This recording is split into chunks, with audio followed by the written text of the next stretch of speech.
بسم اللہ الرحمن الرحیم الحمدللہ والصلاة والسلام علی رسول اللہ شہر رمضان الذی انزل فیہ القرآن ھدی للناس وبینات من الھدی والفرقان۔ ایک دفعہ پھر رمضان المبارک کا مہینہ ہماری زندگیوں میں آ چکا ہے۔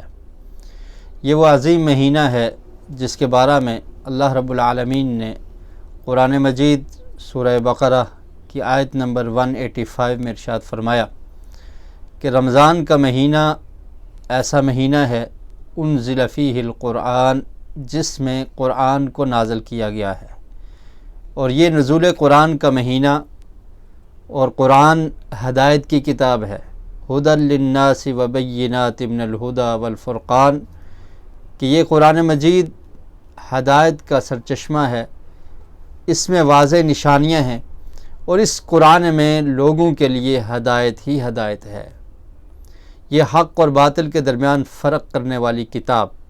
اللہ رب العالمین نے اس ماہ مبارک میں نازل کی، تاکہ انسان ہدایت کی تلاش کرنے والا انسان قرآن کو پڑھے اور سیدھے راستے پر گامزن ہو جائے، ہدایت کے راستے کو اختیار کر لے۔ اور پھر یہ وہ عظیم مہینہ ہے کہ جس میں اللہ رب العالمین نے اپنی رحمت کے حصول کو آسان کر دیا ہے، اور انسان اللہ رب العالمین سے گناہوں کی معافی مانگتے ہوئے اللہ رب العالمین کی رحمت کا مستحق بن سکتا ہے۔ اللہ رب العالمین نے اس مہینے کی برکت کی وجہ سے، اس مہینے کی شان اور شوکت کی وجہ سے جنت کے دروازوں کو اور رحمت کے دروازوں کو کھول دیا، اور جہنم کے دروازوں کو بند کر دیا ہے۔ اور پھر وہ لوگ جو اس مہینے میں نیک اعمال کرتے ہیں، ان کی آسانی کے لیے اللہ رب العالمین نے شیاطین کو، اور جو سرکش شیاطین ہیں، ان کو گرفتار کر دیا۔ صحیح بخاری اور مسلم میں حدیث ہے، نبی کریم صلی اللہ علیہ وسلم نے ارشاد فرمایا، اذا جاء رمضان فتحت ابواب الجنہ وغلقت ابواب النار وصفدت الشیاطین، کہ جب رمضان آتا ہے تو اللہ رب العالمین جنت کے دروازوں کو کھول دیتے ہیں، جہنم کے دروازوں کو بند کر دیتے ہیں، کہ تاکہ نیک کام کرنے والے انسان ان کی ترغیب مزید بڑھتی چلی جائے، اور جو گناہ گار ہیں، گناہ کرنے والے ہیں، وہ گناہوں میں کمی کریں اور اللہ رب العالمین کی رحمت کو حاصل کر سکیں۔ اور پھر شیاطین جو انسان کو گمراہ کرنے کے لیے دن رات کوشاں رہتے ہیں، ہمیشہ شیطان اپنے وار اور چال کے ساتھ انسان کو گمراہ کرنے کی کوشش کرتا ہے۔ اللہ رب العالمین نے ایسے سرکش شیاطین کو بھی اس رمضان کے مہینے میں گرفتار کر رکھا ہے۔ اور یہ مہینہ، اس میں روزے رکھنا، اس کی فضیلت، اس کے بارے میں بے شمار احادیث ہیں۔ صحیح بخاری اور مسلم میں ایک حدیث نبی کریم صلی اللہ علیہ وسلم نے ارشاد فرمایا، حضرت ابو ہریرہ رضی اللہ تعالیٰ عنہ اس حدیث کے راوی ہیں کہ آپ نے فرمایا کہ اللہ تعالیٰ فرماتے ہیں، قال اللہ کل عمل ابن آدم لہ الا الصیام فانہ لی وانا اجزی بہ۔ فرمایا کہ ابن آدم کا ہر عمل اس کے لیے ہے، لیکن روزہ میرے لیے وہ رکھتا ہے، تو اس کا ثواب اور اس کی جزا اور اس کا بدلہ میں ہی اسے دوں گا، کیونکہ اس نے صبح سے لے کر شام تک کھانے پینے کو چھوڑا، اپنی شہوات نفسانی کو ترک کر دیا میری رضا کے حصول کے لیے، تو اس کا بدلہ میں ہی اسے دوں گا۔ اور پھر فرمایا کہ اگر روزے کی حالت میں کوئی انسان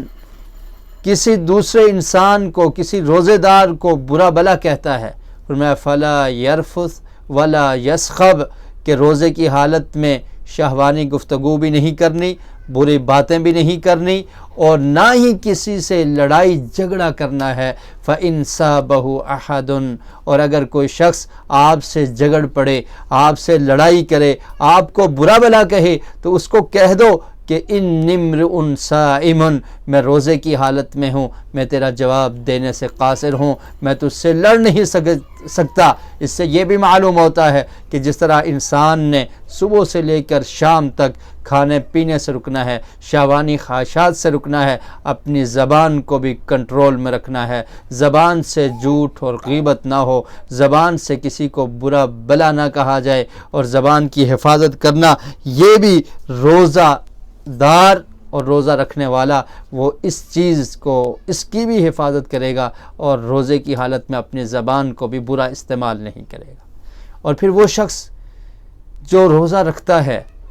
اس کے بارے میں پیارے رسول صلی اللہ علیہ وسلم نے ارشاد فرمایا کہ اللہ کی عبادت کرتے ہوئے جو شخص صبح سے لے کر شام تک بھوکا اور پیاسا رہتا ہے، اور پھر اسی حالت میں اس کے معدے سے ایک سمیل پیدا ہوتی ہے، بدبو پیدا ہوتی ہے، تو اللہ رب العالمین کے ہاں وہ اس کی سمیل اور بدبو، فرمایا لخلوف فم الصائم اطیب عند اللہ من ریح المسک، کستوری کی خوشبو سے زیادہ اللہ رب العالمین کو محبوب ہے، کیونکہ وہ سمیل، وہ بدبو اللہ کی اطاعت میں، اللہ کی بندگی میں اور اللہ کے حکم کو ماننے کی وجہ سے وہ سمیل پیدا ہوئی، تو اللہ رب العالمین کو وہ بہت زیادہ محبوب ہے۔ انسان جب بھی کوئی عمل کرتا ہے جس سے اللہ کی رضا مقصود ہو، جس عمل سے اللہ کی خوشنودی مقصود ہو، جس کا حکم اللہ رب العالمین نے دیا ہو، انسان اس کو کرنے کی کوشش کرتا ہے اطاعت کرتے ہوئے، تو اللہ رب العالمین اس عمل پر خوش ہوتے ہیں اور پھر انسان کو بڑا اجر دیتے ہیں۔ اور رمضان میں اجر کی زیادتی ہو جاتی ہے، اجر کو بڑھا دیا جاتا ہے۔ انسان ایک نیکی کرتا ہے تو فرمایا کہ اس کی نیکی کا ثواب 10 گنا تک، اور اس سے زیادہ بڑھا کر 70 گنا تک اس کو ایک نیکی کا اجر و ثواب دیا جاتا ہے۔ عزیزان من، رمضان المبارک کا مہینہ، یہ عظیم مہینہ، یہ رحمتوں والا، یہ برکتوں والا مہینہ، یہ مغفرت والا مہینہ، یہ قرآن کے نزول کا مہینہ، یہ گناہوں کی معافی طلب کرنے کا مہینہ، استغفار کا مہینہ، توبہ کا مہینہ ایک دفعہ پھر ہماری زندگیوں میں آ چکا ہے۔ اس کو غنیمت سمجھ لیجئے، اس کے اوقات کو، اس کے وقت کو، اس کے لیل و نہار کو، شب و روز کو، اس کے 24 ایک دن کے 24 گھنٹوں کو غنیمت سمجھیے، ان کو ضائع نہ کیجئے۔ اللہ رب العالمین سے گناہوں کی معافی مانگتے ہوئے اس رمضان کی قدر کیجئے۔ کتنے ایسے لوگ ہیں جو سابقہ رمضان میں تھے، آج نہیں ہیں۔ ہماری یہ خوش نصیبی ہے کہ اللہ تعالیٰ نے یہ ماہ مبارک، یہ ماہ مقدس، یہ رمضان کریم ہمیں عطا کیا ہے۔ اللہ تعالیٰ حقیقی معنوں میں ہمیں اس کی قدر کرنے کی توفیق نصیب فرمائے۔ رمضان میں زیادہ سے زیادہ اعمال کر کے اپنے رب کو ہم راضی کر لیں، جنت کے وارث اور حقدار بن جائیں۔ اللہ رب العالمین ہم سب کو اس کی توفیق نصیب فرمائے۔ وآخر دعوانا ان الحمد للہ رب العالمین۔